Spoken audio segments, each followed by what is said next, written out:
বিসমিল্লাহির রহমানির রহিম। আসসালামু আলাইকুম। পরিস্থিতি দেখে মনে হচ্ছে ভবিষ্যতে আমরা নিউক্লিয়ার যুদ্ধ ছাড়া কিছুই দেখব না। তার কারণ হচ্ছে আমেরিকা ২০০৮ এর পর এই ১ম ইউকের মধ্যে B-61 নিউক্লিয়ার ওয়ারহেড ডিপ্লয় করেছে।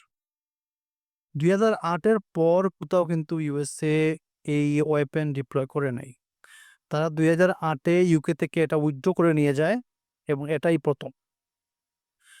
এটা F-35, F-15 এবং F-16 থেকে ফায়ার করা যায়। এই ওয়ারহেড আসলে আ এইসব থেকেই এটা করা যায়। যেকোনো জায়গায় এটা করা সম্ভব।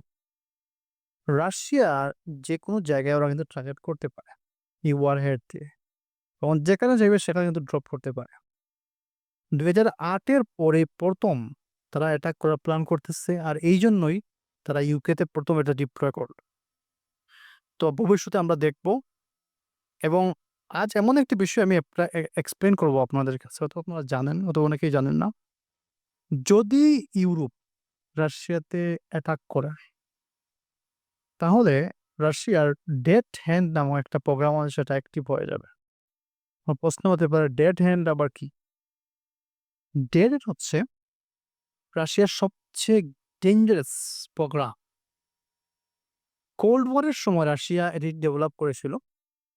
এটা এরকম কাজ করে যে যদি কোনো দেশ রাশিয়ার উপর নিউক্লিয়ার অ্যাটাক করে অথবা রাশিয়ার প্রাইম মিনিস্টারকে হত্যা করে অথবা তাদের কোনো টপ অফিসিয়ালকে হত্যা করে, তাহলে কিন্তু সাথে, সাথে এই ডেথ হ্যান্ড প্রোগ্রামটাও অ্যাক্টিভ হয়ে যাবে এবং তারা ইউরোপ, আমেরিকার সবগুলা দেশকে আসলে টার্গেট করে নিউক্লিয়ার ফায়ার করে দিবে এবং এই ক্ষেত্রে কারো কিন্তু অনুমতি লাগবে না।